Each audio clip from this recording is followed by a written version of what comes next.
Neither I can start the Zoom record. Okay, so I'm on the live now. So if you're host, you're gonna have to do it.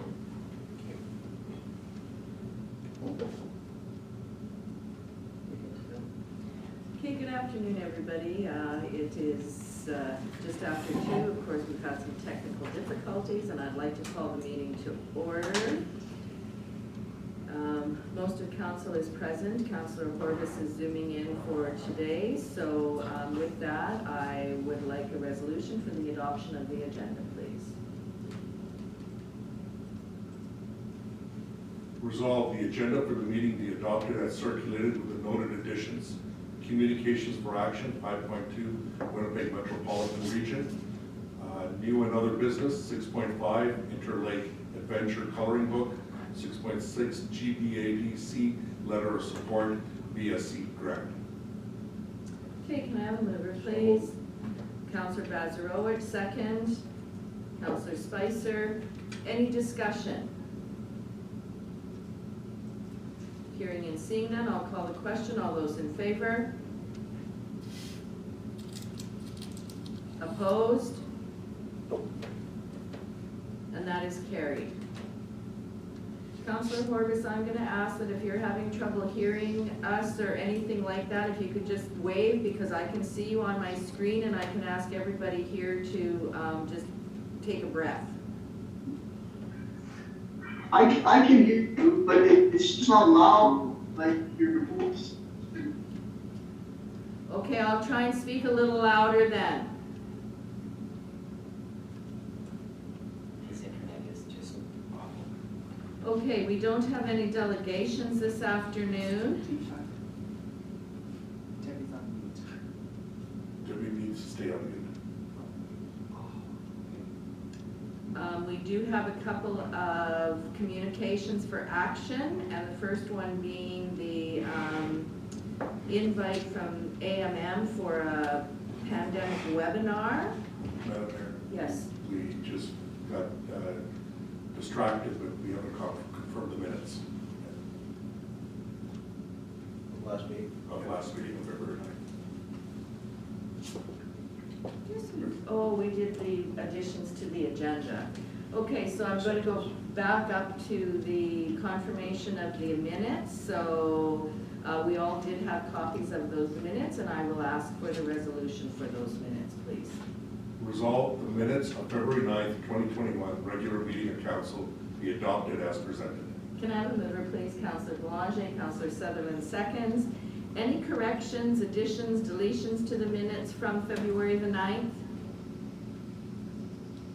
Hearing and seeing none, I will call the question. All those in favor? Opposed? And that is carried. Okay, try again.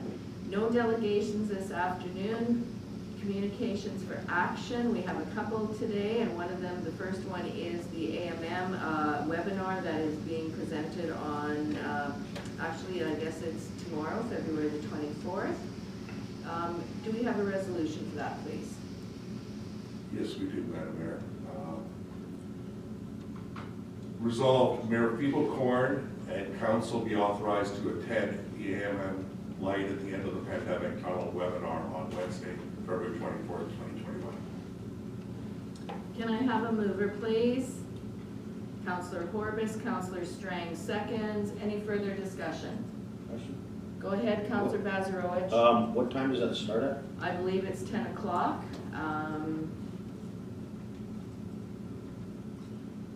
If you hang on 1 second, Councillor, I'll bring up the invite. Madam Mayor is correct. I think it starts at 10 a.m. February 24th. Perfect, thank you. And also on February 23rd at 7 p.m. We'll be here.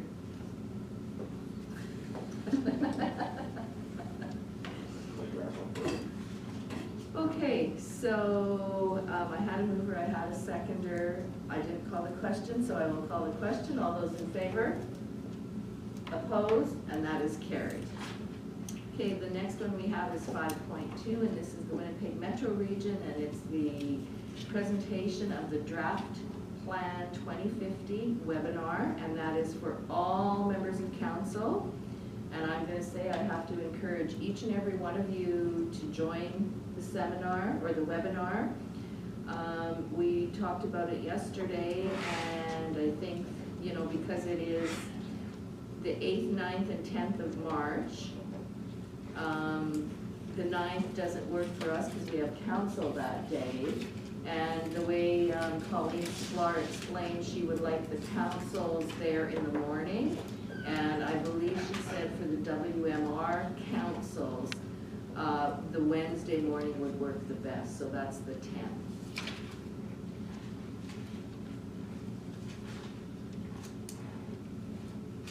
Madam Mayor? Go ahead. Yeah, I had to read it a couple of times because I thought it was all 3 mornings, but it's only one morning that Yes. we're required. It's one morning that we're required to take it in.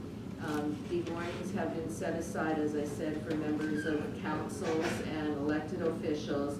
The afternoons have been set aside for all the other interested parties, like consultants and the industry that may be affected by this.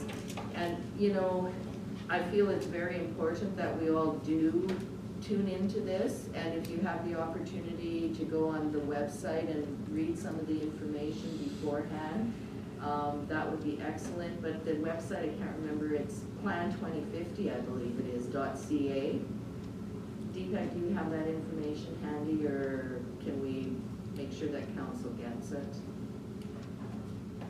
I believe it's on the attached. on the invite. Okay. It's attached on the invite. It's, the link is available. If any council members having trouble, to contact me, and we'll make sure you get the link.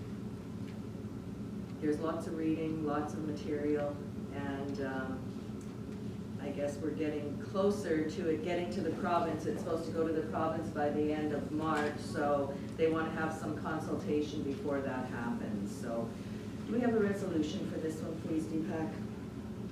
So we would suggest is March the 10th is the appropriate date to attend. Unless somebody's not available that morning. Is it just for the morning?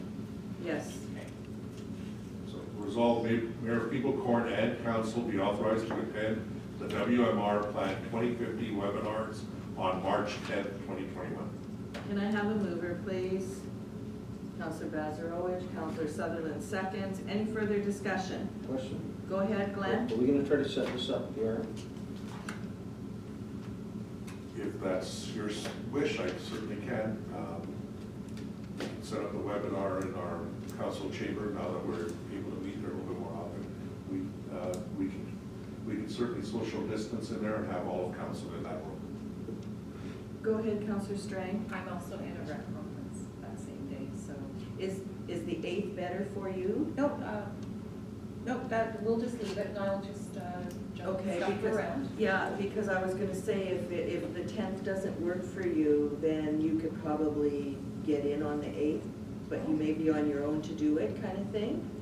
I think it's more important that everybody participates, and if we can't all be there the same day, and I think that's why Colleen has 3 different dates, so that everyone could be accommodated, so. My Go ahead. understanding is that Colleen Sklar, the executive director for WMR, would like to make sure that all the councils hear the same dialogue regarding their particular areas, because there are some unique situations that affect specific councils.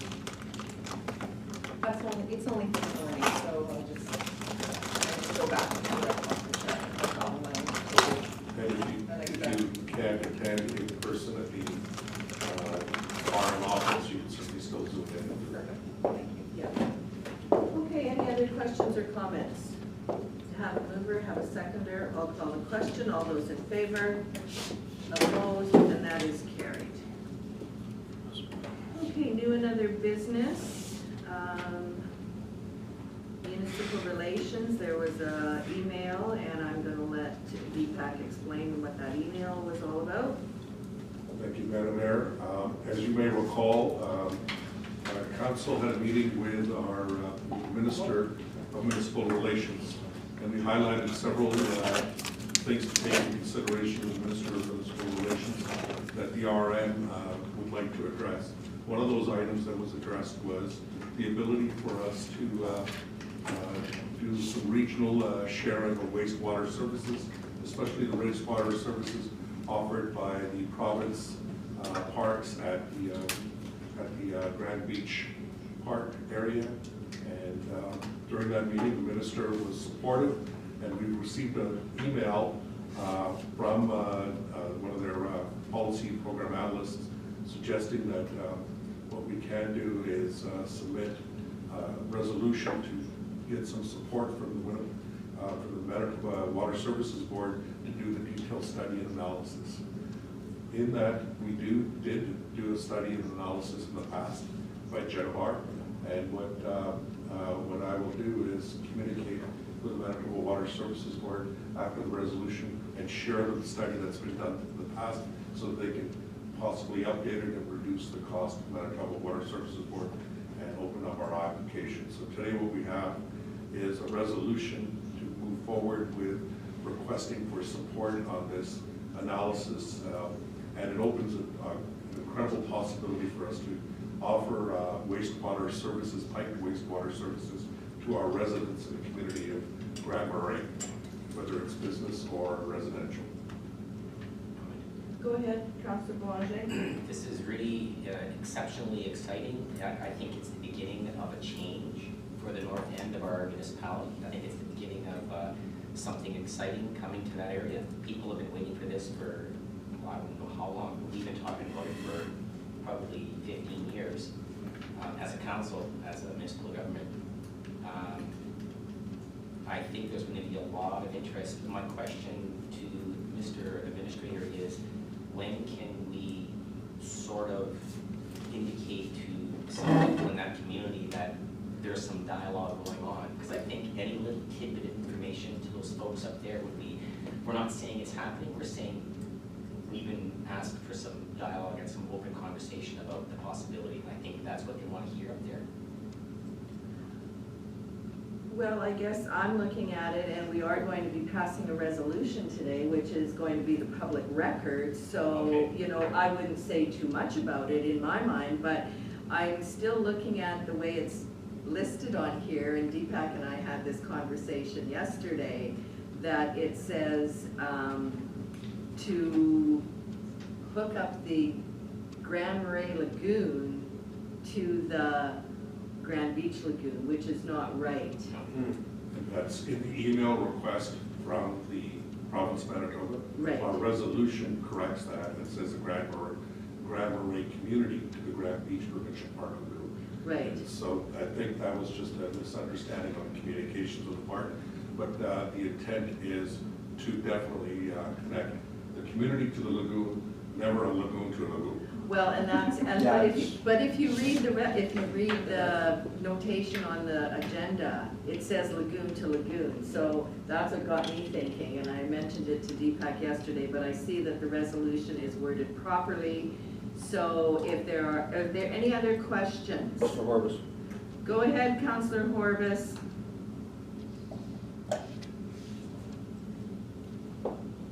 Mute. Go ahead. So, it mean that they're letting us do this, they're just good talk. I wouldn't want to get very deeply started, is it able or anything, no? It's the same email every time he speaks, it breaks. Okay, David, can you just maybe move back a touch, because your voice is breaking up when you're speaking? Is that That seems to be better. Try again. better? Seems to be. Try again. I'm just saying that we don't want to talk too much about, because you're just saying you're going to talk about it, just, you know, let us look at it. Or are they saying they're going to let us, Okay, I'm gonna let our CAO speak to that. He has had some conversation, I believe, even with Water Services. So Deepak, if you could, please. So, Councilor Horbus, if I understand your question properly, is that what you're requesting is that this is not necessarily giving permission, but it's just telling us that we can start talking about this. I think the gist of this is that this is the first time that the province has identified that we can do a study in order to look at connecting. Of course, this will involve provincial parks, but the advantage is that regional sharing is part of the Winnipeg Metro Region plan now, and there's a significant focus on regional sharing, and that's how we're approaching it with the province of Manitoba. So there's a very good possibility. What they want to know is what kind of costs, and I think it'll be basically, are we paying for it, or are they paying for it, who's paying for it? The advantage of doing it as a study with the Manitoba Water Services Board is that there may be an opportunity to also apply for some grants to go with it, to reduce some of the cost to our ratepayers as we go into implement this. Of course, there would be still a need for doing local improvements or determining how that's going to be completed at the end of the day. But we're at a stage of negotiations we haven't been at, as Councilor Boulanger has stated, in the last 15 years. So there's some good news, and I think this is wonderful news that the province is allowing us to open that door for some of that dialogue. Okay, Yeah, I agree with you, it's good news. Okay, Councillor Spicer. Just a quick for information. So our existing lagoon there is just a truck haul lagoon? Like the one the RM owns? Our existing lagoon is, it receives truck hauled waste, but it also is connected to a subdivision in the area, which is Sunset Bay. Okay, And so it accommodates, and our lagoon has been identified as part of the Winnipeg Metro Region analysis, so it has a lot of capacity to grow in that area. The problem that we have is it's too far away from Grand Marais community and the local businesses, and the Grand Beach Lagoon is nearby, so why wouldn't we try to share in those cases? okay, thank you for the clarification. Does anybody else have anything? Okay, so I'm gonna ask Deepak to read the resolution. I don't believe he's read that yet. Whereas the rural municipality of St. Clements is proposing to connect the Grand Marais community to the Grand Beach Provincial Park Lagoon. And whereas administration has been advised by the province to request financial and technical assistance from the Manitoba Water Services Board to conduct a feasibility study for this proposal. Therefore, be it resolved, council requests financial and technical assistance from the Manitoba Water Services Board to conduct a feasibility study on this project proposal. Can I have a mover, please? Councillor Strang, Councillor Horbus seconds. Any discussion? Hearing and seeing none, I'll call the question. All those in favor? Opposed? And that is carried. Question for Mr. Administrator. Go ahead. Were you able to find that Genevar document tonight?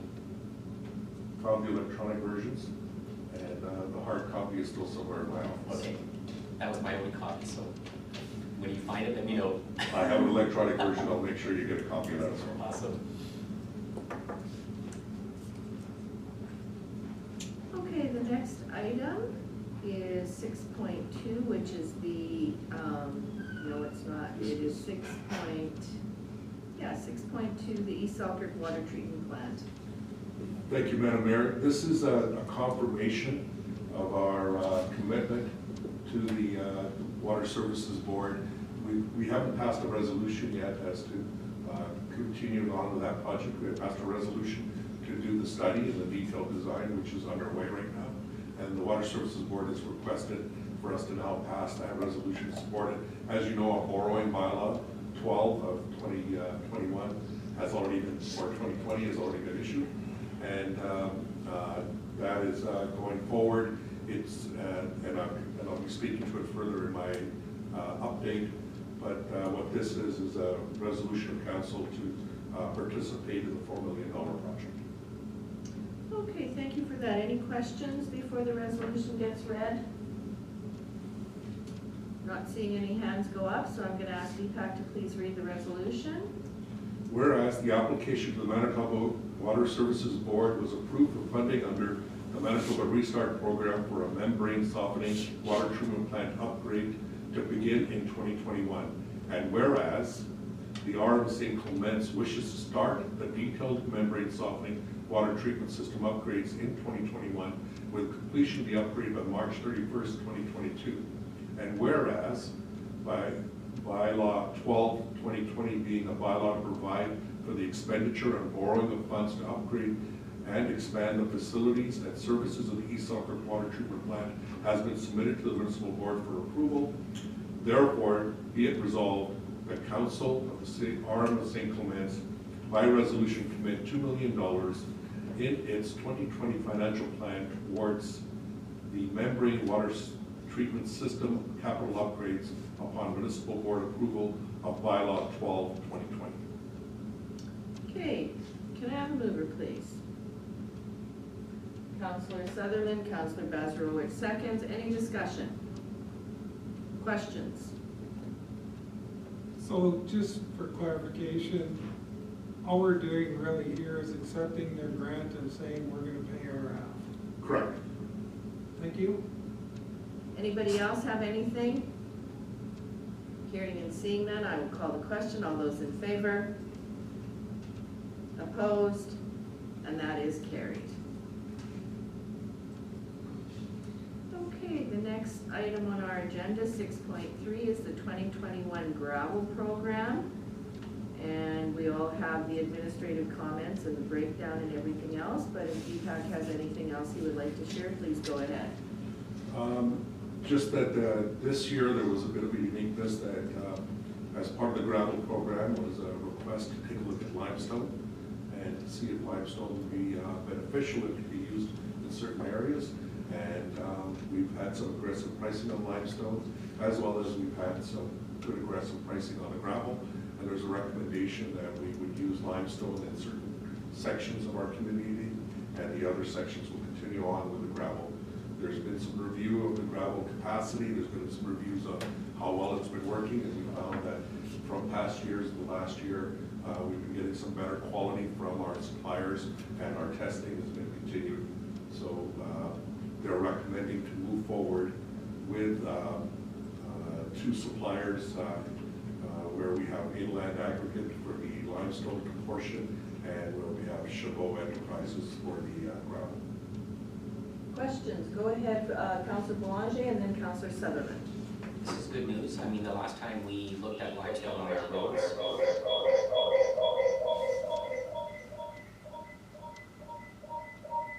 It's yours.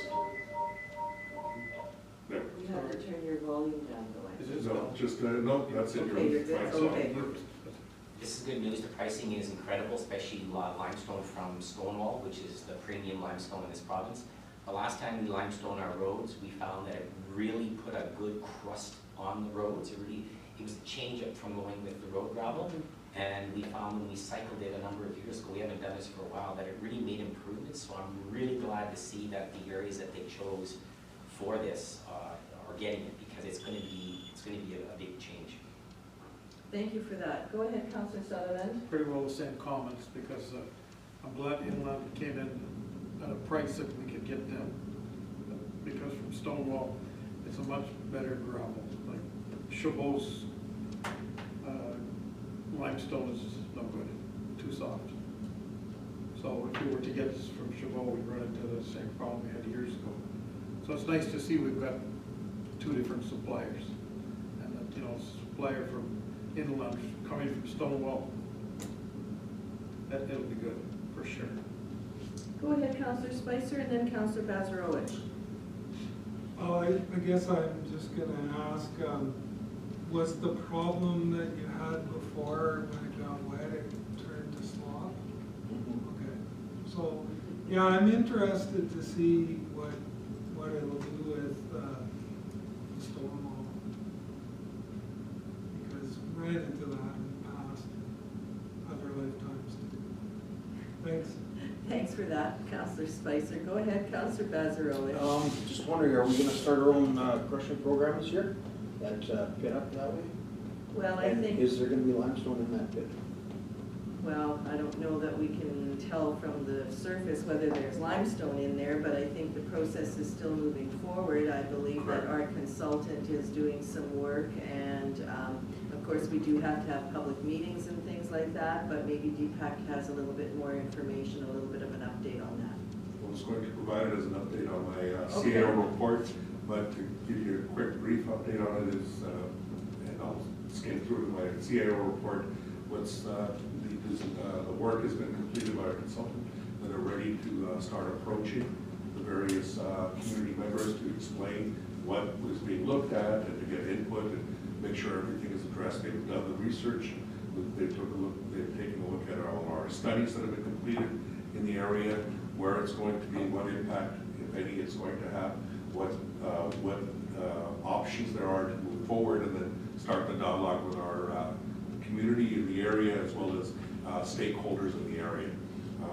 I will be contacting council and identifying 2 council members to sort of work on that project with myself. That was Councillor Dave Sutherland and David Horvis.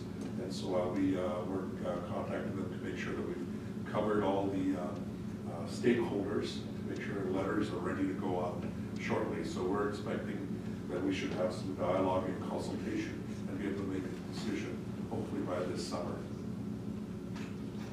Anybody else? Go ahead, Councillor Just one more Blanchet. comment on the gravel. We know every year we do get a litany of phone calls during the gravel program. It's just part of what we deal with, and what it has to deal with is the dust. So it's between when the gravel goes down and the dust control gets in place, the phones start ringing, because people think the gravel or the dust control is right behind the gravel truck. In an ideal world, wouldn't that be lovely? All I'm going to say is that with limestone, if we think the dust is bad with road gravel, the dust with limestone is 10 times worse. So the last time we did it, I know Public Works really tried hard to coordinate the dust control even tighter than what they normally do, because they know, I mean, the dust from limestone, as good as limestone and as much as I love it, the dust from it is phenomenal. So maybe just a quick note to Public Works, if they can at all just keep that in mind, that if they can try their best to get those dust control trucks to follow behind the graveling program as it moves from north to south or south to north. Yeah, and I guess the comment that I would have, and I know that I've had these phone calls, is they graded my road and there's no gravel yet. It seems that, you know, the Public Works is getting the roads in shape to get the gravel down. And there's sometimes a lag in between because they're breaking the crust that's been there all winter. And those are the phone calls I've gotten, is you've graded the road and it's very dusty. Well, yeah, because we're gonna put gravel and then we'll do the dust control. So that's another possibility that we could get calls about dusty roads. So go ahead, Councillor Strang. So I have a question about Area 1.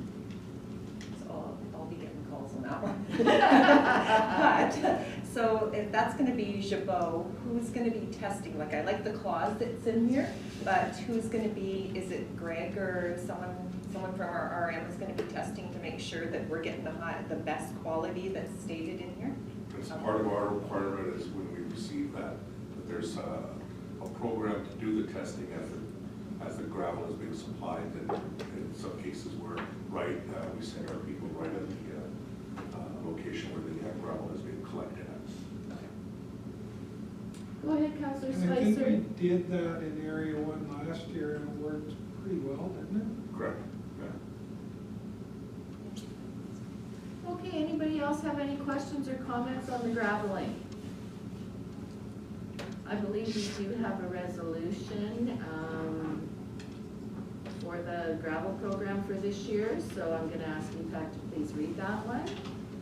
Resolved, council accept the recommendation of the Public Works Manager authorizing the Chief Administrative Officer to award Area 1 and Area 4 of RFQ 2021-01, the supply and haul of traffic gravel to El Chabot Enterprises at the rate set out in the completed bid form of the tender supplied by El Chabot Enterprises, and awarding Area 2 and Area 3 to Inland Aggregates for the supply and haul of limestone in the Armistice Clements for the agreed price and terms listed in the RFQ 2021-01, graveling supply and hauling. Can I have a mover, please? Councillor Sutherland, Councillor Bazarowicz seconds. Any discussion? Hearing and seeing none, I will call the question. All those in favor? Opposed? And that is carried. Okay, 6.4, recreation grants. Thank you, Madam Mayor. This, as you know, we recently went to a permanent position for our recreation manager for recreation services, and that's Brenna Phillip, and she's or Flip, and she has prepared several grants that they're putting forward.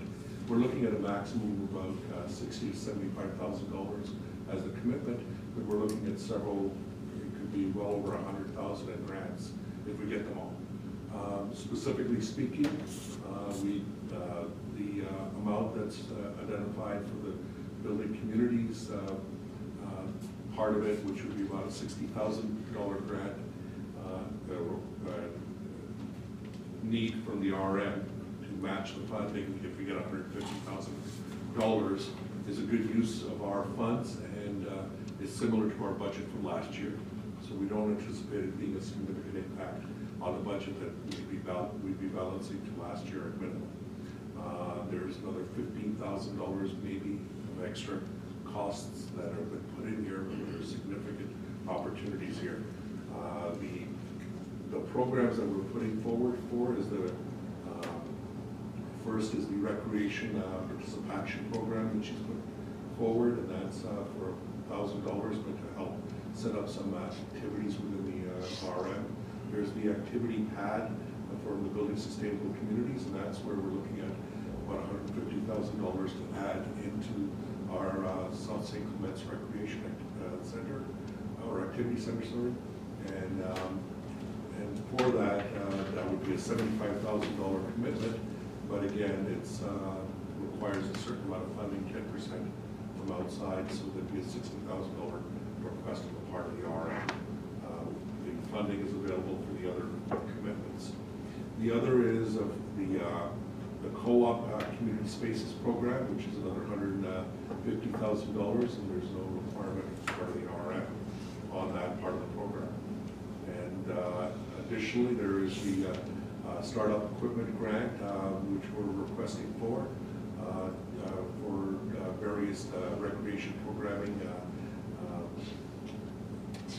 equipment and kits, that fit kits and so forth, that we'd be able to do. This is part of that programming and recreation analysis that Dave had done for us as our recreation manager that Brenna is putting forward. I will get her name right soon. Community and the community connectivity and health equity is the other large one. I had a bit of a discussion with council about this previously. This is a federal grant for up to $250,000. Don't know if we'll receive it, but there are some great opportunities. A perfect example is that you could use internet services as one of them. Providing health equity could be a situation for that. So as an example, fire halls are our muster stations already. So this would be an opportunity to look at maybe a new way of not just having regular internet access, but maybe also satellite internet access, so that if you lose power or connectivity, or if there's an ice storm, you can have a muster station that people can still connect. Also, in some of our remote areas, we might be able to create these sort of muster or locations where we can accommodate a fast broadband like internet capacity, so that people providing health equity, so that in our community, if people are going to have an internet video conferencing to do a health interview with their doctor, they don't have to travel all the way to Winnipeg or somewhere else. They may be able to do it within their community, because that's becoming a significant issue. So I think it's opening the door to take a look at addressing these types of inequities now that we are so reliant on technology, even though it's the bane of my existence. And I believe you do have a resolution for that, do you not, Deepak? Yes, we do, Madam Mayor. And the resolution for this, for the various grants are, I will be talking about some additional grants later, but these are the grants that were put in through recreation. And the resolution for that is,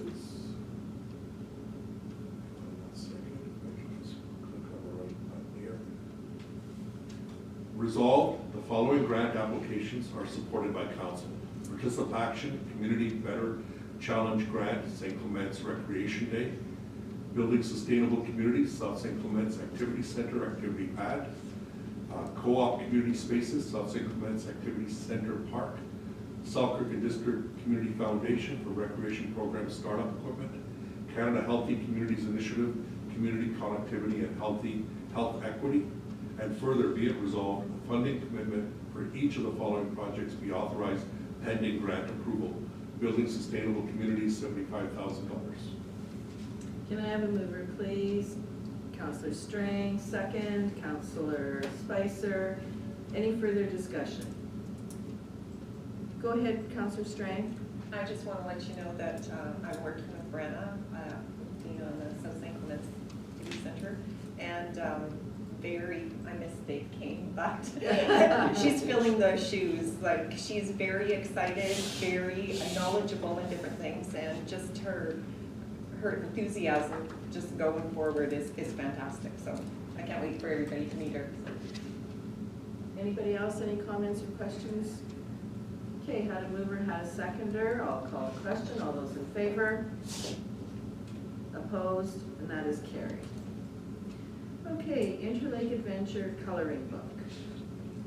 This was an addition that was added, that we had a request from the Interlake Adventure Coloring Book for purchase orders, and they've provided an invoice to that regard for the coloring books and for the RM in them. And so we have a resolution for this, and the resolution is to,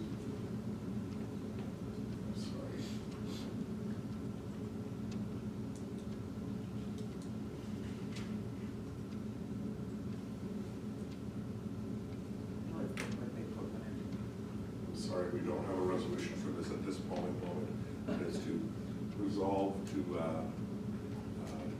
become a part of the IPA program. Okay.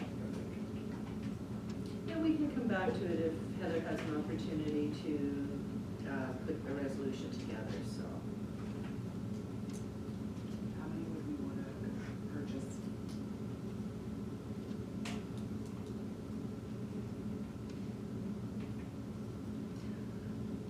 How much are Can you bring up the information, Deepak, please? We're a member pricing $150 plus GST, $187.50 For how many? The box. for a box. I don't know Of why. 150 books. 150 books, okay. Well, the reason I guess, you know, it doesn't matter how many we order, but if I'm trying to think ahead, like, where could we use them? Is there a possibility that we can have our open house later this year? Is there a possibility that we're going to have the ribbon cutting or groundbreaking for South St. Clements Activity Center? Like, if things open up a little more and we can have some of these things, I'm sure that we will be able to use them, so. We should get the 150. Why not? You want more? No, the 150. Just to start with, I'm sure they're gonna print all kinds of them, like. Yeah, I'm sure they will too. I would just, make it, that if we One could box purchase for now? one box for now, but more to be asked if we can order more later on. Thank you. And I will verify.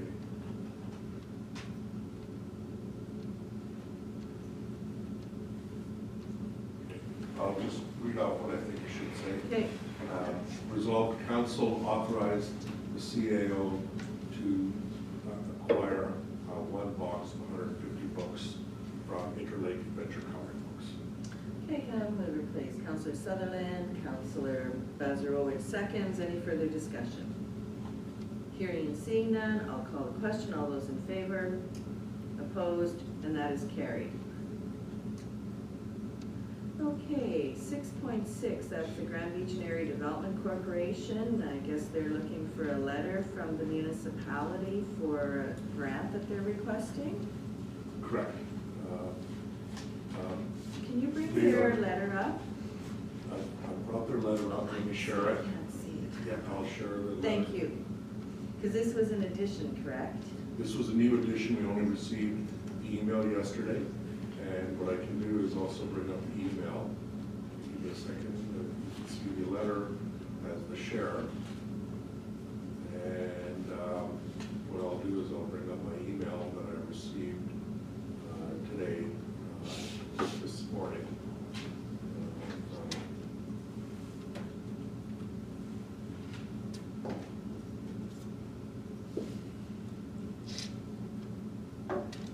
It's not Ken Smith, it was the letter from Sealand. Ken Sealand. So.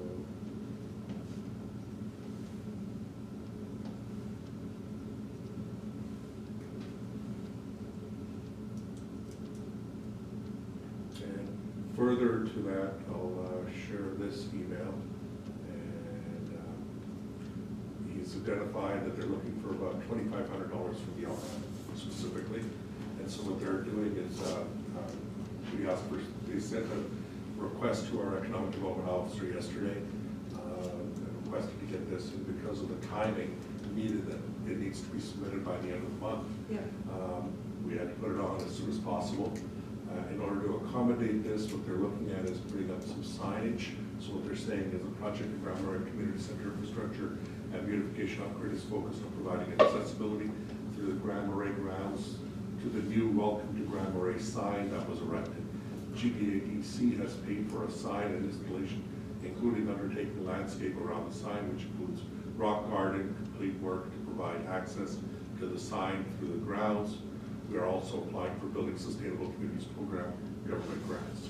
So they'll be doing some work around that area at the GMCC location site. And the work for the project includes building a walkway pathway, resurfacing the existing path, erecting a meeting and sitting area, providing benches for sitting along the existing new pathway, clearing and cleaning the ditches along Highway 12. The total estimated cost is $15,000. Granby Area Development Corporation has approved $5,000 from their commitment towards the project. They're applying for $7,500 from the Manitoba government through Building Sustainable Communities, and they would, as part of that, there's a requirement also funding from Building Sustainable Communities is looking for funding from other sources, and so that will take it to $2,500 a month. So Building Sustainable Communities works on a 50-50 funding formula, so they're saying the largest commitment would be $2,500. They're saying $15,000 is the up end of the cost, and if it comes in lower, the RM's proportionate share would be reduced because they already have a commitment of their $5,000 towards this. Okay, questions, comments? Go ahead, Councillor Spicer. I don't have any problem giving them a letter of support for the grant. But asking for the $2,500 sounds like a RM grant application. Have you received one yet? No, we haven't received the grant application. That's the letter of support, and then we can say, you know, pending budget grant approval, but that's been the challenge on this one. This was a very last minute request, and what we're trying to do is make sure we can at least bring it forward for council's review. So I guess my suggestion would be is we could give them a letter of support, tell them that we will consider it in budget once we receive your grant application. Sure, we can certainly do that. Okay, go ahead, Councillor Blanchet. They had said they already installed this sign though, correct? Last year? They did install a sign. Right. Yes. So in my mind, I'm thinking it was probably from money that we had already granted them in the past. They just used that money to put the sign up. Now they're asking for remuneration for the sign again, but would they not have built that sign or got that sign from money we gave them from a past grant? That is what I thought it was. They had put up the sign and we had paid for at least part of it. The other comment that I guess it maybe does make a difference, or doesn't make a difference, but I know it seems that Kent is new to this group, so he may not have the history of what they've spent their money on before. So, yeah.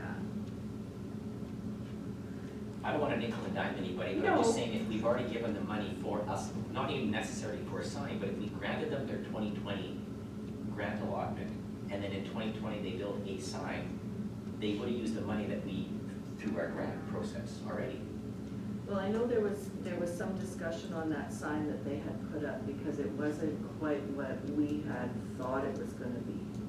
So, the only other question that I would have is, to me, is that not in close proximity to where Dan Lester is working on that pathway through from Grand Beach Road to across to the highway to GMCC, to the building there? I think it's very close, Yeah. maybe utilizing the same crossing, I'm not sure yet. It's, they've identified that it's going to be close to that, or identify the location, but it's a rough estimate. And from looking at the maps, that might be the case. I think what they're also identifying in this request is also doing some beautification of the proper area, as well as installing benches and doing some pathway work, connecting into Grand Beach, I would assume. Okay. Councillor Horvis, I see you had your hand up.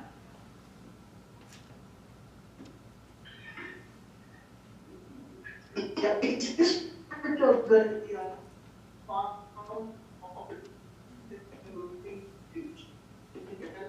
for it's like the 10 grandparents on organizations studying about all It's his internet. Councillor Orbis, your internet is very choppy, and we're not getting, we're getting every fourth word. Do you maybe want to phone and I will put you on a speaker phone?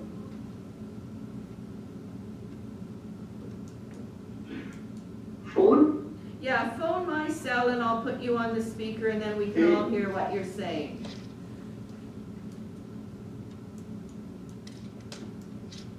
He may have to look at his internet connection because every meeting it's the same thing. See, and he's in Lebo and I wonder if it's any better at home.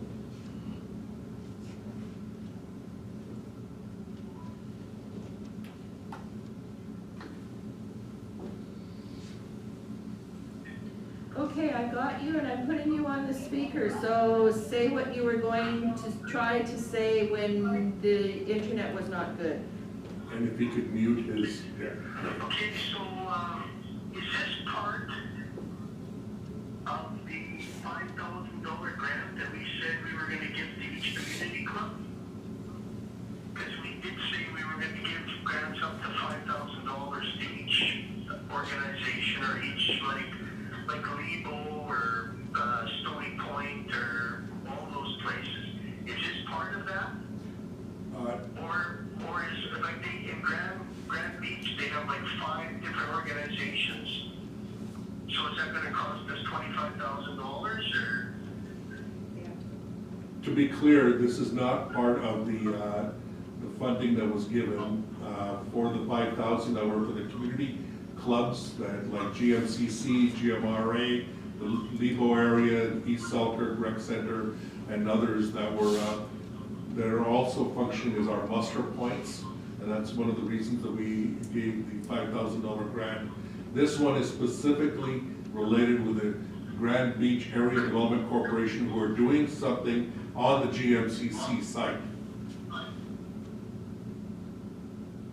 Okay, thank you. Thank you, talk soon. Okay, anybody else? Comments, questions? I guess I would have to agree with Councillor Spicer, like I don't have a problem granting them the money, but I guess 2 things, their grant application, wherever they're sending it, should be approved, and they should be sending a grant application to us prior to us approving the $2,500. Certainly. So we have an updated resolution. Resolved, Council support the application submitted by the Grand Beach Area Development Corporation to the Building Sustainable Communities for the Grand Marais Community Central Infrastructure Beautification Upgrade, and further be it resolved, a funding commitment of $2,500 be authorized pending grant approval. Can I have a mover, please? Counselor Horbis, Counselor Sutherland seconds. I just have one comment. Can we just add in there, funding commitment of $2,500 Once grant application is submitted or something. from the RM? Because it doesn't really say that that 2,500 is from the municipality. Sure, we could say, funding commitment of $2,500 be authorized pending grant approval from the RM of St. Clements. Yeah. Okay, I'm good with that. Are the mover and seconder okay with that? Okay, I'm gonna call the question then if there are no other questions. All those in favor? Opposed? And that is carried. Okay, so we are down to number 7 on our agendas, which is the accounts and just the accounts, the financial statement. I guess the year-end one is not quite completed yet. I'm hoping to bring it to the March 9th, okay. Okay, so closed list of accounts, there is a resolution, but does anybody have any questions or comments before the resolution is read on the accounts for February 23rd? Okay, hearing and seeing that, I'm gonna ask Deepak to please read the resolution. Resolved, council approved the February 23rd, 2021 list of accounts, check numbers 21,000,266 to 21,000,379 in the amount of $303,804.35 for payment. Can I have a mover, please? Counselor Spicer, Counselor Boulanger seconds. Any further discussion? Hearing and seeing none, I'll call the question. All those in favor? Opposed? And that is carried. Okay, we have one bylaw on this part of the agenda, and that is the bylaw for the renewal of our annual line of credit. And I believe that we gave it first reading at a previous meeting, so it's up for second and third reading today. Was there anything you wanted to add, Deepak, at this point in time? No, Madam Mayor. Thank you. Any questions from members of Yeah, council? Go ahead. Should we put in a number? Do we not normally put in a number with that, or? So bylaw number 1 of 2021. No, The amount. dollar amount. We haven't in the past. We used to. We used to. Yeah, yeah.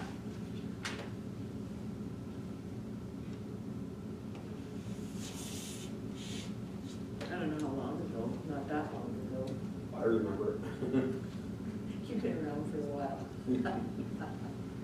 Yeah, but I If don't that's what remember you'd that like far us back. to do, I can certainly report back as to what the number will be. I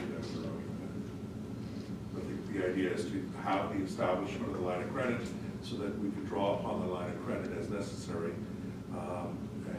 What's happened in the last 2 years is we draw, last year we didn't draw on the line of credit at all, and the previous year we only drew very little for a very short period of time. So I think the idea is this is just as a backstop at this point. Okay, anything else? Do you want to read the resolution then?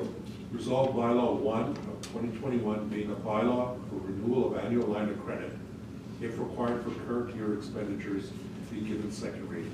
Can I have a mover, please? Counselor Bazarowitz, second. Counselor Sutherland, any discussion? Hearing and seeing none, I'll call the question. All those in favor?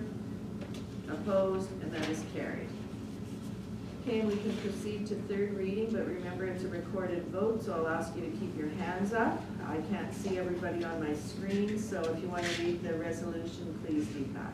Resolved bylaw 1 of 2021 being a bylaw for the renewal of annual line of credit, if required for current year expenditures, be read a third time. Can I have a mover, please? Counselor Strang, second. Counselor Spicer, any questions or comments? Hearing and seeing none, I'll call the question. All those in favor? Keep your hands up. This is a recorded vote for third reading of the bylaw. Opposed? And that is carried. Okay, so we are at communications for information. Communications for information, just a quick note, the quarterly statistics were provided at the last meeting, and they've been provided again. There were some minor errors that the RCMP had identified, so they had submitted the statistics again for our purposes. Go ahead, Councillor Belanger, sorry. 9.7.1, I know this came to our agenda last couple of meetings ago, and we stressed some concerns of the way the province was going to go about rewarding First Nations rights to hunt on Crown land within said municipalities.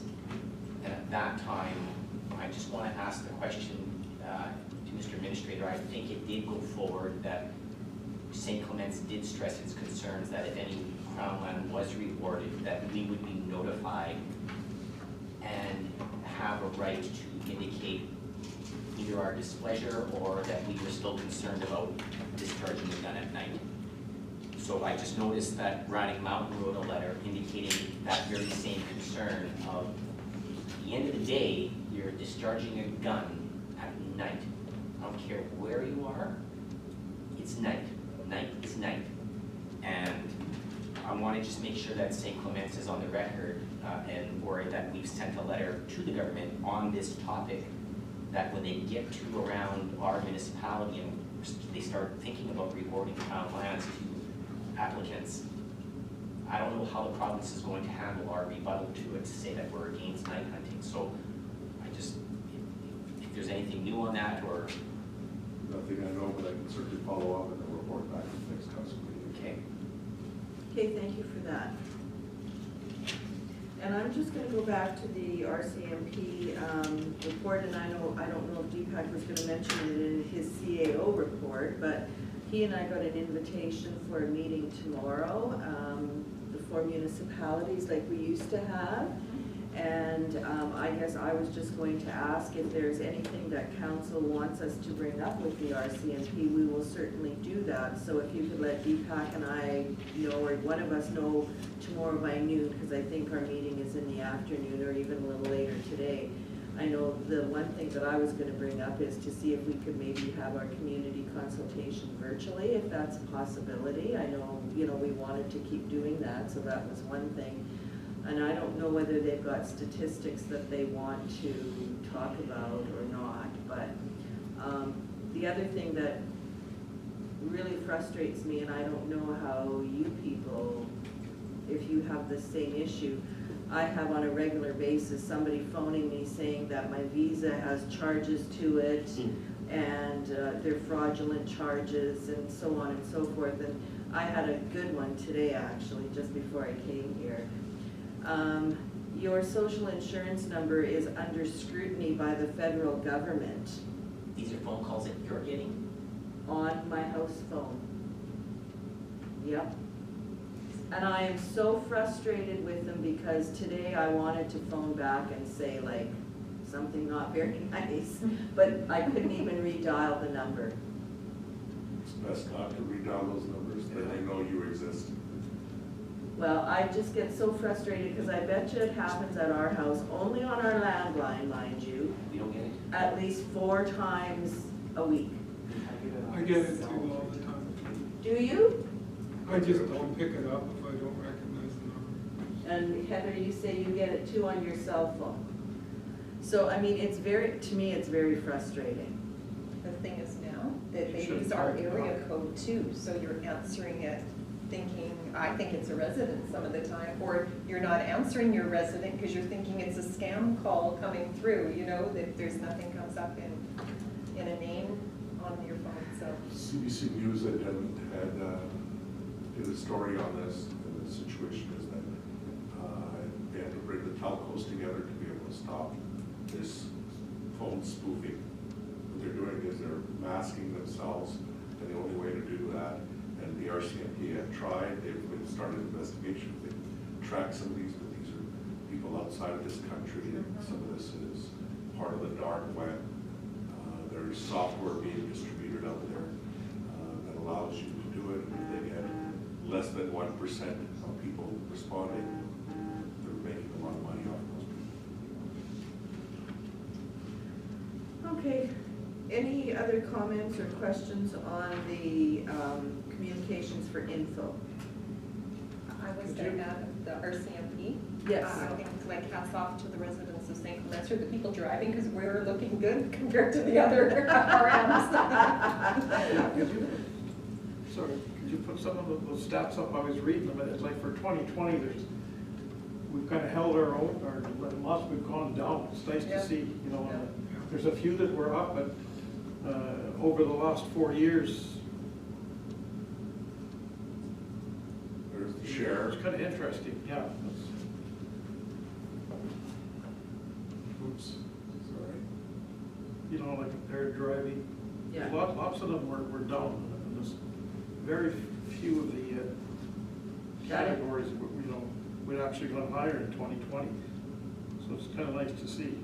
There is a few, but That impaired driving is kind of a good one, down There's 20 quite a few from last different year, categories. so, yeah. Or the previous year, I should say.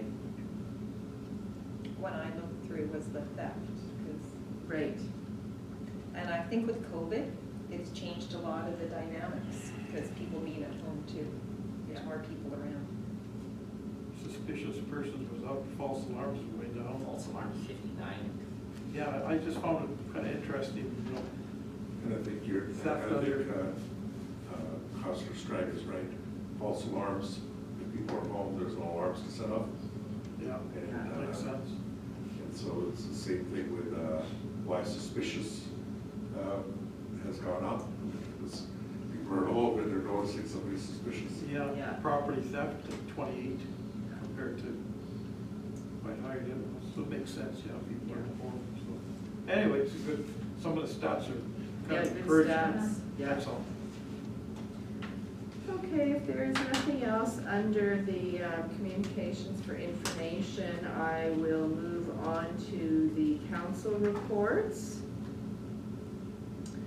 And I'm going to start today to my right with Councillor Bazarowicz, please. Not much. February 12th, we did a special Zoom meeting addressing the Assistant CEO strategy. And February 17th, I did my code of conduct, and that's it. Okay, thank you for that. Councillor Strang. February 10th, I had a South St. Clements Activity Center rec meeting, met and introduced to our new rec manager, Brenna Phil. And very exciting to have her on board. Have heard lots of great positive things about her. Even the mayor and myself was at an IMRA meeting, and the gentleman there that was chairing it, Ian Goodall, he had very positive things to say about our new rec manager. Right now, going back into, our committee is plugging along with grant applications, and she's very knowledgeable on that, as you can see from previous.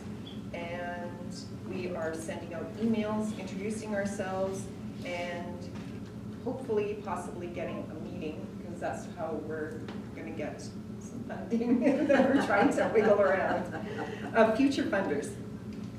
February 12th, I also attended our special meeting with our CAO, discussing the assistant CAO position and discuss going forward offering succession planning on admin positions. February 16th, I did my code of conduct course. February 17th, Red River Planning meeting. We had 3 approved subdivisions for the RMS St. Clements that were passed. Jennifer reported our 60% increase of permits from last year with the hiring of 2 people, which then reduced them by 68%. Last year, permits took 19 days. Now they're as low as 6 days that you can get them. So things are really improving going along, and discuss standardizing zoning and building bylaws, as they're very old at all the RMs. We're planning on stepping back from the Floodway Advisory Board and suggest that each RM should be participating on this board. So I guess that'll be something down the road that we'll be discussing. And in March, they're launching their cloud permit, which will make even things more streamlined. The lot of this I recorded from our executive meeting to the previous council meeting. But Red River Planning's big push for 2021 is going to be education, focusing on council training and staff training, just educating all of us so everybody knows it won't just be the people going to the meetings, which I think is great because every time we have residents coming or they give us a quick phone call, you know, we're sending them through, but if we can give them a little bit more information. The other thing that they really want to streamline is what our RM takes care of and what the Red River Planning takes care of, so we can direct our residents to the right desk. They also submitted the new development plan, which included 6 municipalities for the national award with the Canadian Institute of Planners. So good luck to them. I hope they did lots of hard work, so hopefully they are successful in that. And February 18th, attended the IMRA. That was my very first one. I've been put on this board right from the beginning.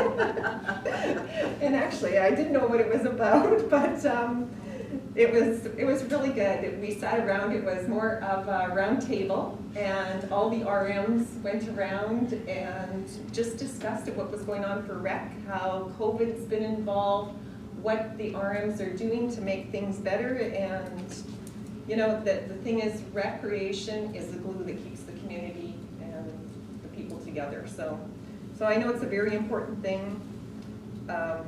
East St. Paul, one thing I found different is for them with COVID, they have made little trails that they had their walking trails around their arena. They flooded them so people can skate yet on the trails around there, so people aren't using them for walking.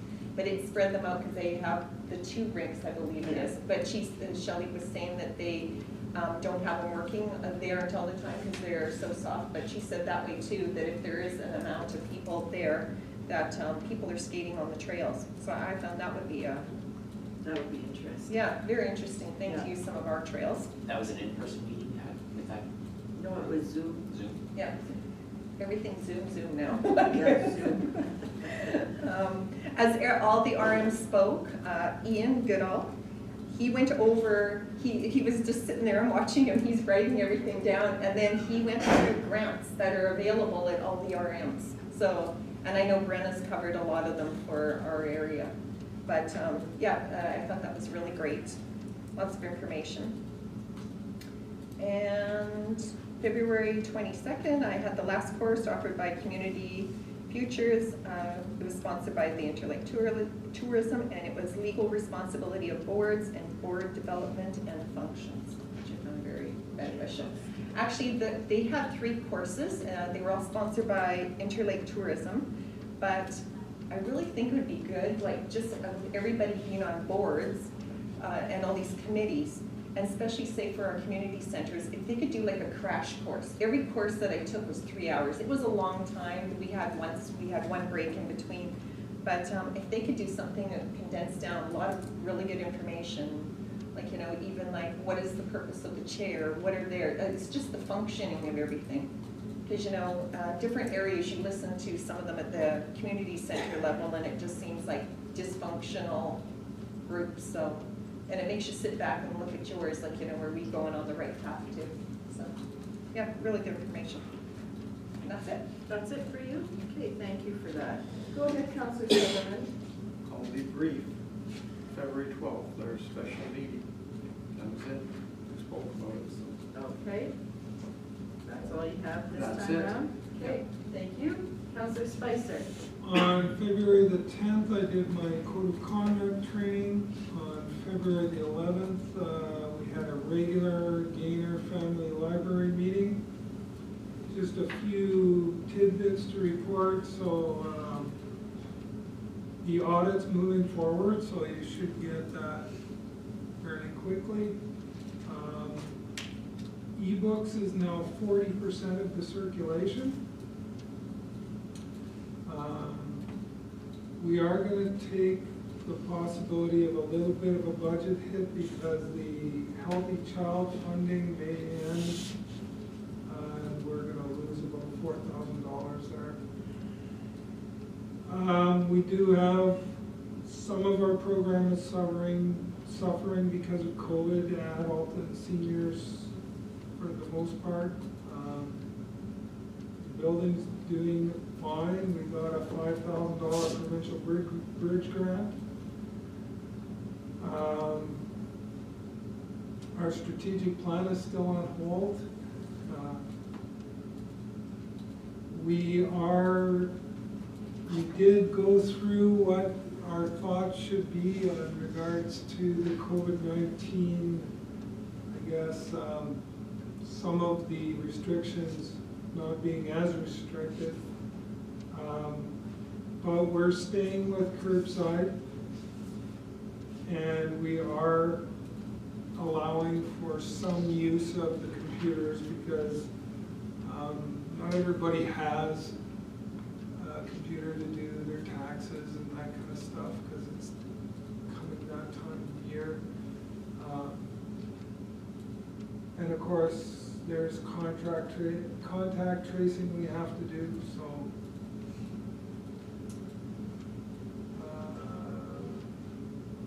We're not charging any late fees at this moment.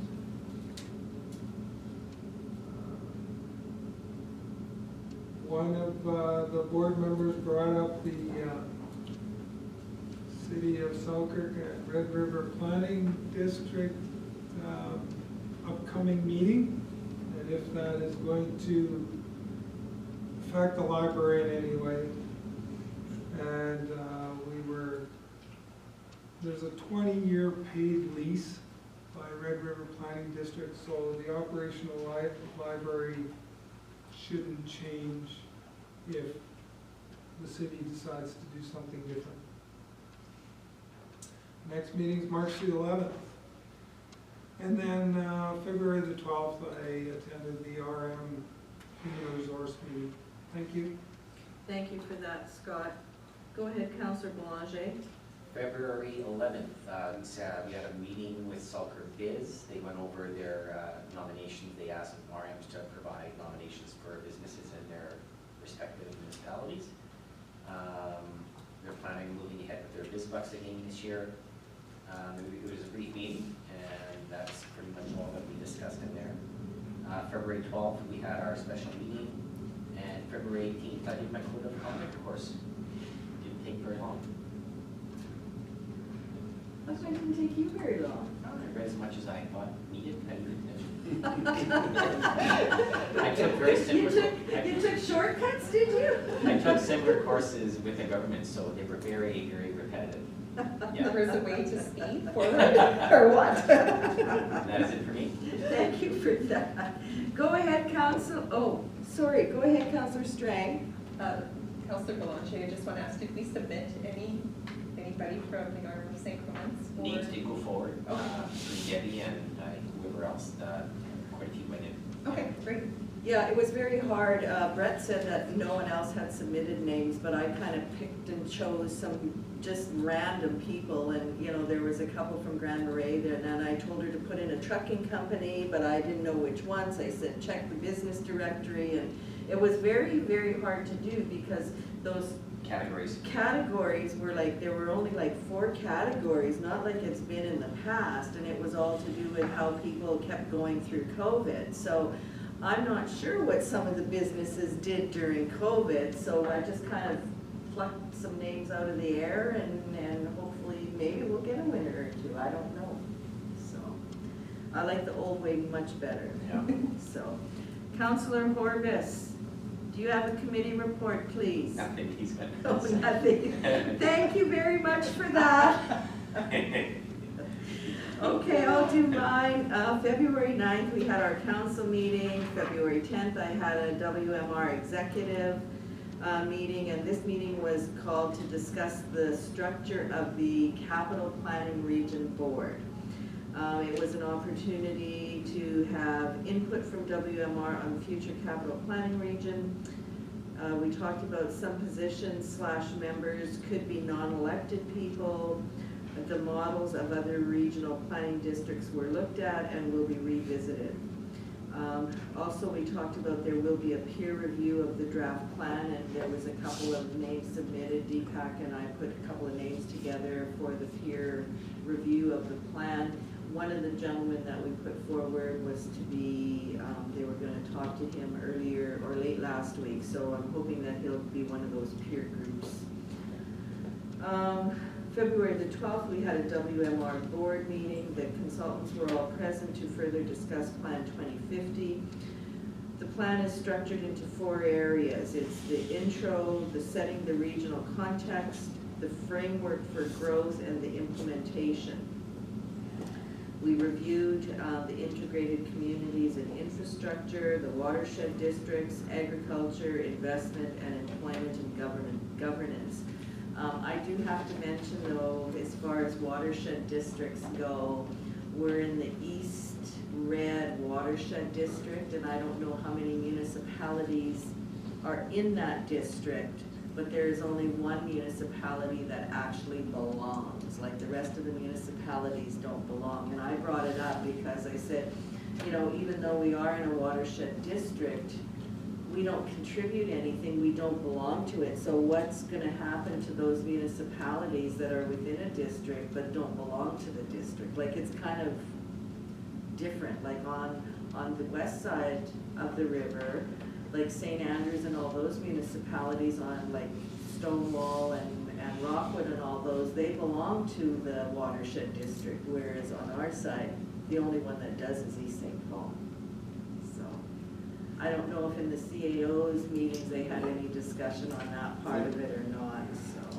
Yep. I just thought it was rather odd. Go ahead, Glenn. From my understanding with all this watershed districts, the reason that East St. Paul they actually stand to get something out of it because they have nothing. And the watershed district, you don't pay into it, they pay you. But they want you to take over everything that they have. And East St. Paul's got nothing, so they can just collect a check. I think Mr. Spicer there has some understanding of how this works as well. Not today.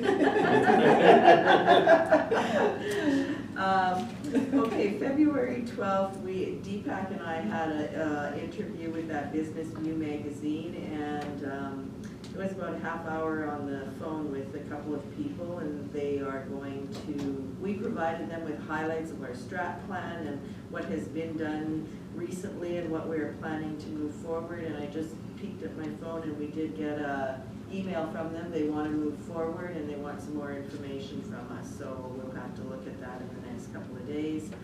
February 12th, our Zoom HR discussion, that was already mentioned. Sandra brought up about the RRPD. We did have a couple of in-camera items, and I'm going to talk about those in camera. February 18th, WMR consultation again. Most municipalities were there with all of the consultants, and this session dealt with what are we planning for? Population growth, employment and land supply. I thought there was one more. Oh, employment. And basically, we can't keep shifting the goalposts, is what we're told. Growth should be directed to where it is most feasible and where services are provided. Deepak and I had a little bit to say about that, and he had a CAO meeting and I had in mine. Like, in part of it, there was one spot in there where it said that if you wanted to have development, you had to have sewer and water. And we both said that, no, that's not right. It should be sewer or water, because we know in our municipality, if everything goes as we plan, all this stretch of Henderson Highway will have sewer, but they won't have water. And I guess from my perspective, and I would hope that it's the same for everybody else, we do want development. And at some point in time, there will be water, we're just not sure when, but the sewer is coming. So we don't want to be held back because we don't have water. So they were going to relook at that, and I haven't heard anything more. And I guess the other thing that they really were trying to emphasize is that it is a regional plan, and we need to remember that. And once it's adopted, after numerous additional consultation, that it will be reviewed and updated probably every 5 years. Different demographics require different services, is how it kind of ended up. not a one-fits-all, so. Deepak and I on February 18th, we had a meeting with the province, and I'll be reporting in camera on that one. And WMR executive also on the 18th, the executive met with consultants to further discuss the structure of the new Capital Region Board. All policies and procedures need to be very clear. Discussion followed on composition of standing committees. And February the 18th, I was at the IMRA meeting, but I think Sandra covered pretty much everything that was there. I was a little disappointed because there weren't a lot of the people there that should have been there. So hopefully, once they get going again, maybe some more people will come up. And I will let council know that probably when we have our AGM, and I can't remember what day that Ian said it was going to be, probably a little bit later. I don't think I brought that in my phone, maybe I didn't have it in my book. Anyways, I probably will be stepping away, and I will ask somebody from council to sit on that board with Sandra. So, and February the 20th, I also did my code of conduct course, and apparently passed, but I didn't hear from the municipality that you guys got anything, so. So who is left to do it, David and Dave? Okay. So. Yes, we received a confirmation from Councilor Messeroy, Councilor Strang, yourself, Councilor Spicer, and Councilor Blanchet all passed. Well, after Councillor Spicer was the keener, he put us all to shame, so we all had to get going. And I ended up doing it on Saturday evening, like quite late in the evening, and then of course my iPad ran out of juice, so I had to go back in the next day and finish it, so it's done. And I don't have anything else, so I'm gonna turn it over to Deepak for his report. Oh, go ahead, Sandra, sorry. You know, one of the things I was gonna add is you were talking about our IMRA. One of the things I forgot to mention was every RM, the problem they have is porta potties. That's gonna be our next meeting topic. Yeah. Yeah, because, they talked about, like, Gimli has problems with the porta potties, and St. Andrews, like, providing porta potties for all the fishers, summer and winter, just, the problem is the same for all of us. Because I don't know who brought it up, but I know I said we tried to get some funding to help us, and we can't get any, so, but we're no different than anybody else around the lake. I found that really Yeah. funny. Like, just say it, and you say there's supposed to be more people. I'm like, I thought it was actually a very good intimate. But okay. Oh, goodness. Deepak. Thank you, Madam Mayor. I'll just bring mine up. And bring up my share. Okay, so I have my CA report. That was, oops.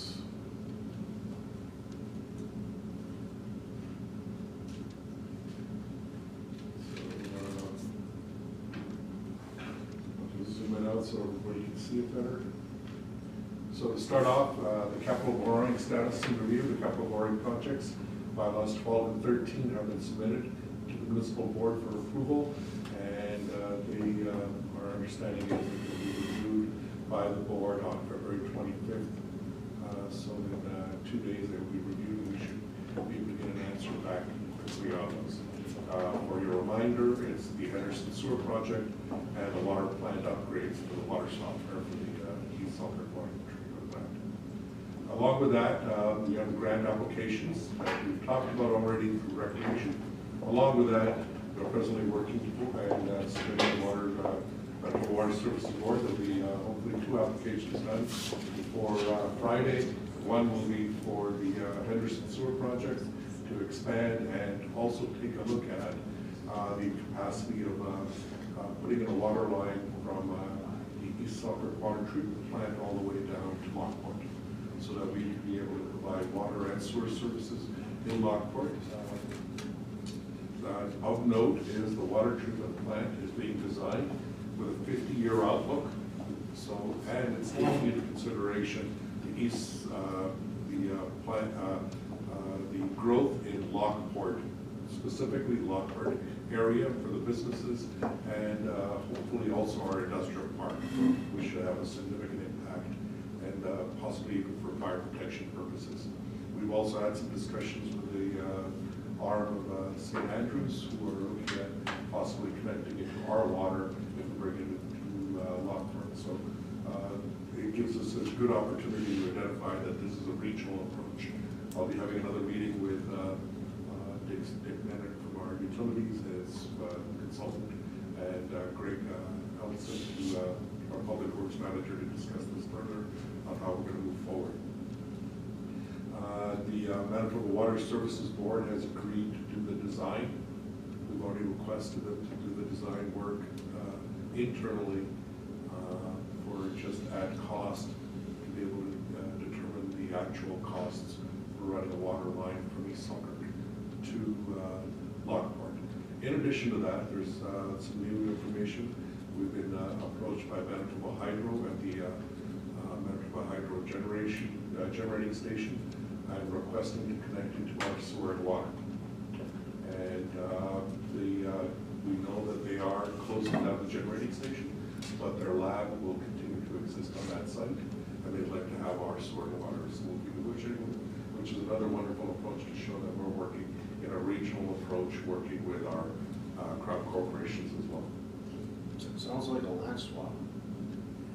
It gives us an opportunity to have some good dialogue with Manitoba Hydro, yes. You would think if they're decommissioning that they would leave part of that water running for that building, because the building's right there, like it's right at, like, when they talk decommissioning, they're talking about breaking it all down, smashing it up, and Yes, just. we're moving the building over here. I can't And believe they are that looking can do at, that. I can't believe it. There's going to be significant work that they're looking at, and right now they're working with us on our fire protection services, and we've been providing the fire protection as they've sort of started migrating away from that location. And our East Selkirk Fire Department is providing that some service right now at a cost. The other is the design of the water softener project continues, as mentioned. It's a 50-year project. It's a 50-year plan to take into consideration 30 to 50 years, depending on growth potential, but it takes into consideration moving south, as well as the growth of the East Selkirk area. It also takes into consideration that we would be linking into providing a truck fill station there as well, and the softening. And so depending on how the route we look at, there's also opportunities for growth to the south and to the southeast of East Selkirk, where we have some development right now for our water treatment. Some of those things we'll be looking at as part of the design of the route. There are several other grant applications that have been made, provincial and federal grants that were discussed, and we continue to wait on the ISIC funding. And I am still holding my breath that we might get the ISIC funding. The RM offices, as you know, are now open to the public with 2 separate groups working in the office on alternate weeks. We are open to the public Tuesday and Thursday in order to allow for the staff to prepare and sanitize for each group as they come in. Understanding that we are at 50% capacity in the office in dealing with customers and dealing with the phones immediately. We are still at 100% capacity with our staffing, whether some working from home, some working in the office.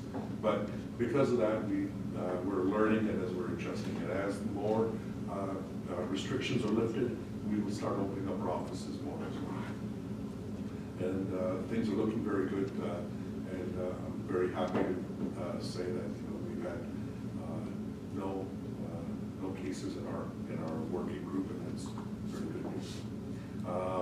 We continue to await notice the business of the RM is continuing to be conducted, so I want to make sure that that's very clear, that it's not that we're working at half days, or only 4 days a week, or 3 days a week, or anything like that. We are working full steam, but it's been a challenge to have staff working from home, and many people are really enjoying coming back to the office and working in a team approach and dealing with issues. The other is the project status update, which is St. Clement's Guns Creek conversion. There's been some challenges that we have faced in the Guns Creek conversion. which were basically tunneling under Henderson as required, as well as tunneling under the tracks. And there were some added costs associated with it. We know that it's going to come just over here on this side and go across. Manitoba Infrastructure has given us an opportunity to do an open cut for the Henderson Highway side, so that's significant. So that's going to be some savings, and they're looking at readjusting the design so that we can stay within budget. And I'll report back as soon as I hear, as our engineers are working towards that and doing some value engineering as we move forward. The other is the St. Clements Quarry engagement. I think I gave you a quick update on that already, which is that we're working towards it. We should be able to start communicating and taking a look at that. This is our project to be able to show that there are savings, and that as good corporate citizens and also owners of that quarry, there's an opportunity to utilize it in a respectful manner, but also to keep our taxes low and provide a better level of service when we're able to provide some gravel ourselves for our purposes. And there's no intention of selling it, it's mostly the intention of using it for our purposes. The other is Manitoba the Ludwig construction project. That's the DFA, that disaster financial assistance that we've received. And so that continues to be designed and worked. We've asked for some extension with because of the COVID and getting everything started, but the project is working well, and it's under control at this point, which is something I'll discuss with you later about some project management things that I'm looking at for the new year, or for this year, sorry. It is the new year. General meetings. I've been with the WMR Building Strong Communities in a Circular Approach, which is a discussion on looking at all aspects of community development and making sure that you take all the aspects of sustainability into consideration. Also had a meeting with the Heritage Committee on the budget, and I am here to say emphatically that it is not on hiatus. So, no matter what you may have heard. Manitoba Conservation, and we'll be talking more about that as part of the budget process. Manitoba Conservation on the Laconia Shop, so I need to give you just a quick heads up on this. That on the Laconia Shop, we had a situation of a salt pile, sitting there that ended up possibly, we don't know yet, leaching into the soil and killing some trees on the adjacent property has been claimed. So Manitoba Conservation met with us. We've removed the salt pile since then, or the sand pile, sorry. The sand pile since then, and in order to get the level of assurance, Manitoba Conservation asked us to do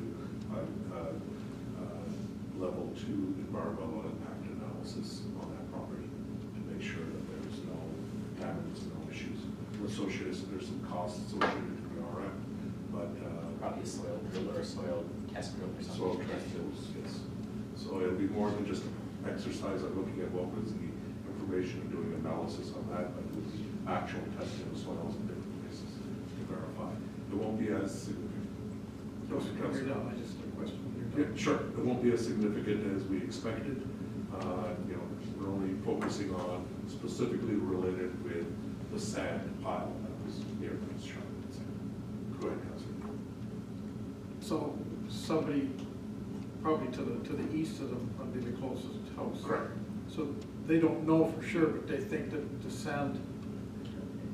We know this for a fact, and that's what we have to do the test. That's why we have to do the test. They normally didn't stockpile sand up there. Obviously, I guess they have, but sure. They normally didn't, and it just happened recently in the last couple of years.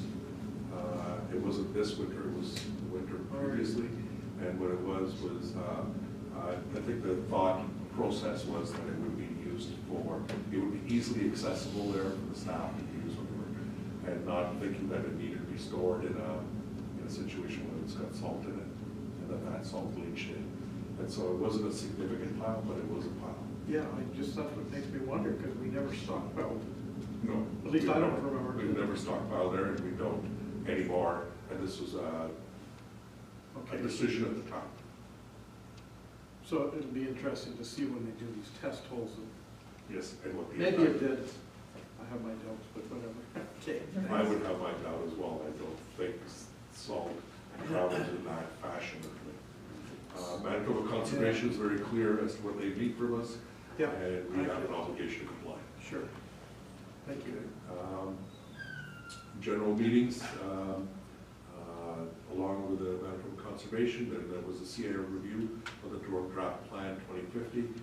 Madam Mayor has already discussed a few of those items. Specifically speaking, I addressed those concerns as well, and there was an additional follow-up meeting with myself directly with WMR representatives to address those concerns. I'm feeling very confident they are addressing those concerns, and we'll have another opportunity to review them, and I can talk about more of that a little bit later in camera situation. The other is that Scapa Miller Murray, who are also doing several of these projects for us, are just regular meetings with them on an ongoing basis. And as you know, I'm also on the Bill 37 working group, which I had originally anticipated once a month meeting, which are now meeting every 2 weeks. The material that's coming in there is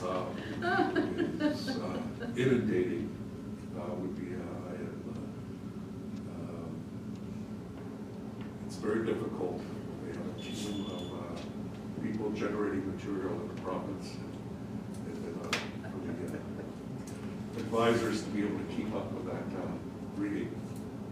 Don't you just feel bamboozled when they say it's just once a month and it turns into? I think it's been very beneficial. We've signed non-disclosures because they want true advice.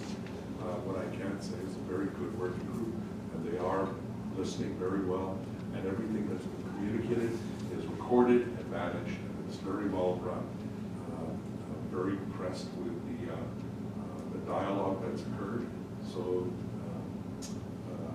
I would be poster child for them to say that they are truly doing public consultation, no matter what maybe some senior people at the city of Winnipeg are saying in this political events.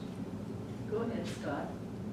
Yeah, I think both you and the mayor, to keep up to what's coming out must be a bit of a challenge, because like I've been trying to attend everything that we've been in, and there's a lot of information. Like that meeting that's coming up on the 8th, 9th, and 10th, like I went on to the website, and I mean, there's the one video is 2.5 hours long, and the other one I think is 2 hours long, and then the other part that you can read is like there's a lot of information there. One presentation was 178 slides long. What? And each one was Yeah. detailed. Yeah, like there's There's a significant amount of work. I have, WMR has done a great amount of work on the bill, on Plan 2050, which is significant, and it has a lot of implications. We have to be making sure that our RM interests are protected as best as possible, because it will be a plan, and it's an overarching plan over our development plan. So, you want to make sure that the rights that you committed to and communicated to your citizens is still being respected as to the next level of planning. And I think it is, and I think they've done a good job of communicating, but it is a lot of significant information in there. The other is, Bill 37 is all about process and all the other implications that go along with it, which is permitting, inspection, planning, meetings, how are decisions going to be made by council, what's the appeal process, all those other things that go along with this. So you're right. We can certainly discuss when I decided to get back into government again. I wasn't thinking I was jumping in with both feet, but I'm enjoying it. Well, I'm just gonna jump in here for a second. I got my meeting package for WMR meeting on this coming Friday. I got it this morning, and there's an attachment to all our materials. It's 67 pages. So, some of it I've seen before, and some of it is minutes, but still, there's 67 pages there that you kind of have to drift through and see what you've got. I always put a Yeah. cover letter. Yeah. So when we talk about lots of paper, lots of information, there is more paper than you can well imagine. And I guess for me, because a lot of times I will do it on my iPad, I need to have a paper copy so I can follow along as to what is being said and what they're reviewing. So, yeah, sorry for interrupting, Deepak, but I just had to share that.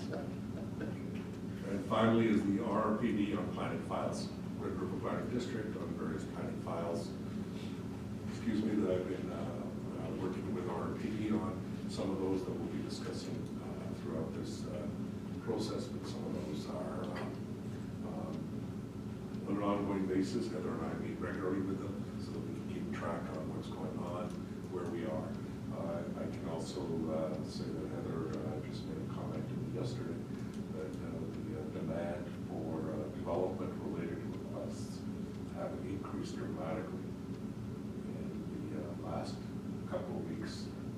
And I think part of that, if I was to guess, is that the word has gotten out about our movement towards sewer and water, and there's a significant amount of interest on a lot of people. So I think it further illustrates what's already been communicated out of this RM, that, you know, that there was a pent-up demand and the need for that infrastructure was great. You've made all the requests in the past, and I think moving forward in doing those projects goes to show that there is definitely the pent-up demand to be able to do it, and to do it in a sustainable fashion that keeps protects our environment by not creating more environmental concerns later. So that deals with my CAO. Question? Go ahead, Councillor Boulanger. The Gull Lake gravel pit topic you brought up, when are we using staff at Miller Murray's public consultation process? When's that gonna occur? When are we gonna actually boots on the ground, meet with the folks there and with Scott Miller's thing they were putting together on a public consultation? COVID? Sorry, Were they not doing one for the gravel pit as well? yes, they're doing one for the So gravel. when are we actually We're using their? anticipating, they're ready right now to start setting up the communication Okay. to the individuals, and then do the first level of approaches to meet with those particular, identify the specific stakeholders and give them a heads up. Okay. Give them an opportunity to get some input and then start the next level of consultation. They're looking at several different ways of doing that, some through webinars and other methodology. Or as we've been challenged through COVID, they've come up with some solutions on that. I can provide an update for you at our next meeting in more detail if you like. And maybe, this summer, we might get some further openings and it might allow us at their AGM to discuss it more, maybe. Yes. If they have an AGM. Oh, true, yeah. The You other know, question. that's usually the long weekend in May, I believe Yeah. it is. So yeah, it depends what's happening with our COVID situation and what the province chooses to do, so. The other question I had was, you mentioned a water line that we're considering running from our water source in East Selkirk all the way to Lockport. Correct. I brought this up. That's a long way. It is. As part of our water treatment plan, we were looking at a 30 to 50-year plan. One of the things that I brought up in council, and maybe I wasn't as clear, I'm sorry if that was the case, was that we wanted to take a look at the water line. Since we're putting in twin sewer lines coming all the way from Lockport, we could use the same alignment. Good opportunity would be, is there an opportunity to do that at the same time or not? Since we were looking for funding support from the Manitoba Water Services Board, remember, we made a commitment of $3.5 million to do the project because we knew any further delays in doing the sewer project would have negative ramifications on cost escalation.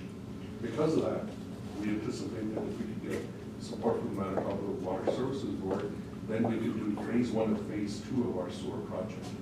Phase 2 is approximately about $2.5 million more, which is the decommissioning of the Lockport treatment plant and installing larger pumps to then direct everything over to the lagoon. which means that there was, if you look at a $3.5 million, if we're looking at 50% funding, there was some opportunity to look at something else. So what I asked our engineers to do is to take a look at it and see if they could run water here, because that was a significant, to Lockport at minimum. The opportunity is that if we take a look at decommissioning the Lockport water or waste treatment plant, once we decommission it, that can become a reservoir. And understanding that we've already made a Rinse it deal. out first. Pardon? Rinse it out first. Yes. And understanding that we've already made a deal with the Lockport Condo Corporation Yes. to support them, who have their own water treatment plant. One of the requirements was that if we brought water there, that would mean that once the municipality has piped water, you go connect. They made a commitment to connect. That means we have 100 and some users to tie in immediately to a line that's there. So we had some discussions on that. Agreements revenue from that. Immediately, exactly. As well as it's opening up, there's some developers that are looking at some other lands in the area, and what's holding it up is the ability to provide potable water. Soft potable water is even better. And so along with that, we can now put fire protection purposes for our local businesses in Lockport. That's a significant savings on insurance for our local businesses. On top of that, if we have a reservoir at that location, we can also then provide water to our industrial park, which then opens up significant opportunities so that now you can have industrial lands being used other than dry industrial, which is the challenge. I just didn't know we had that much volume to do all what you just mentioned. Is there, we got enough volume to supply all those? They have fire looked at hydrants? two wells. You will once We've your got 2 wells plant now is that up. to put more on it, so. Okay. So the advantage was that the $4 million upgrade to that plant was not to just do water softening, it was to do a plant and then look at a 30 to 50-year Got plant. it, okay, And so that's giving us all that, so it's 2 to 3 wells that you can add there. okay. And so we have, they've looked at it, they've done the analysis, and the water softening is also set up so that it can be upgraded. So as our demand increases and our revenue increases, we can upgrade it. Councillor Sutherland, It- Councillor Bazarowicz, and then Councillor Spicer. It just makes complete sense. If and when we do the sewer lines, to run a water line also. It's just, why not? I would agree. That was why I brought it forward. I think the big issue was, I was able to get a Class D estimate. Now we're looking at a Class C or Class B based on, and the Water Services Board has said that they will do it. So they will do the design. The wonderful thing is, because the analysis is already being done by WSP to tunnel under the floodway, we're using the same alignment, that's the perfect time to do it. Certainly. Go ahead, Glenn. You mentioned water for fire protection. Isn't that water pretty expensive for fire protection? And wouldn't that put a strain on the system maybe? Well, that would be the analysis that needs to be done, but it opens the door for providing some levels of fire protection. Can we provide fire protection for sprinkler systems, or can we provide fire protection for hydrants in that location? That's all going to be part of that. And the WMR already did some of that analysis, is that there is a certain capacity that it can be handling. Although we're But again, that's softening the very water. expensive water. It's softened water, yeah. Yeah, but Softened water, but all of Winnipeg is serviced by softened water. Fire protection. Here, sorry. Right now, we're supplying all the hydrants, it's the same water, Yes. any Selker. So it's, once the We've got water is fire treated, pumps it's to treated. the treatment. And so the intent is that you have treated water, and there's some advantages to it. So it's not necessarily more expensive, it's just that there was an expensive process to put it in place. Once it's done, it's just part of your water treatment, is the way that they look No, at I'm it. just wondering if it would overtax the system too, if you were to put hydrants and there was a major fire, would everybody, like, say the condos, would they all lose their water because we're, No, that's part of the engineering analysis they do as to the draw, that would be, and it takes into consideration I the studied pressure. fire service hydraulics. And, yeah, you can stop the line dry. Like if you got a line this big and you got 6 trucks that are, lines this big, you're gonna, something's gonna. Definitely, those are some of the challenges that you look at as part of this, but generally for municipality to grow, and especially in your settlement areas, fire protection is one of the things. That's one of the measuring factors. And so this gives us the ability to do that. Once that's done, remember you have one water treatment plant as your expansion. A municipality doesn't just stop with one water treatment plant. Depending on it, there may be opportunities for further growth. And the advantage is you're also filling reservoirs. And so the reservoir is the one that's feeding, so as long as you can keep filling up the reservoir, hopefully you're not, so you do that level of engineering. You can put in an additional reservoir, as an example, the Lockport condos.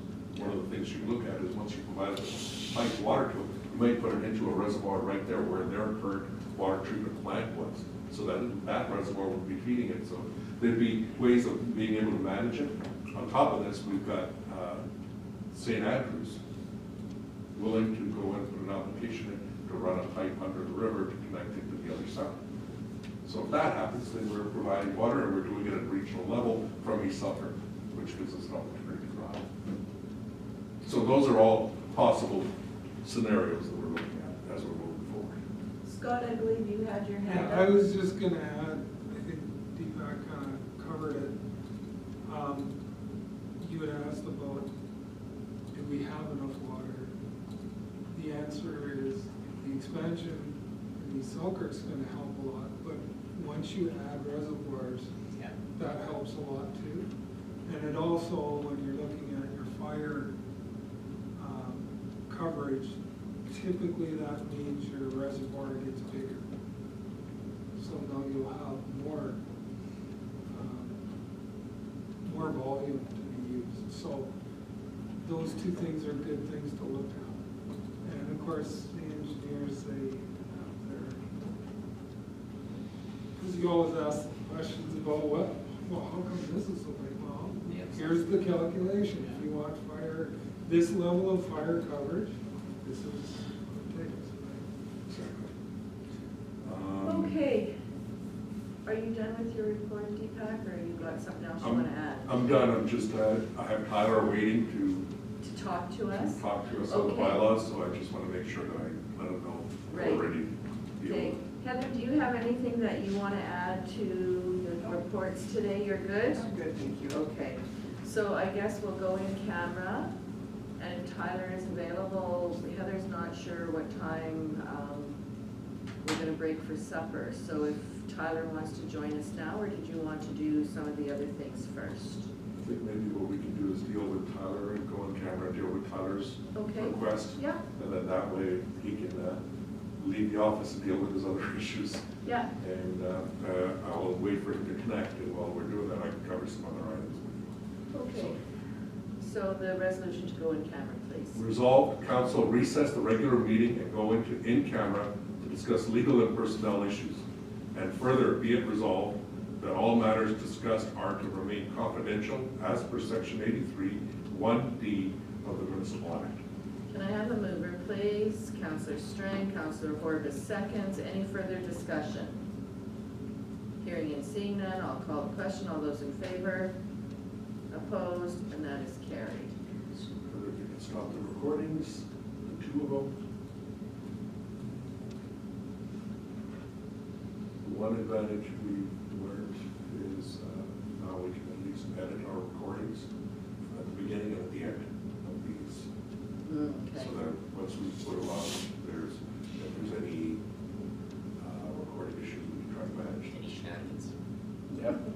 Yes. I'm gonna go in the shop for, these guys got power on their machines, I can see if I can find. Then you need a Yeah, short an cord. extension cord. Well, I'm gonna shut my computer off because I'm down to 78% and I didn't bring a cord. I'm still trying to shut the light on, guys.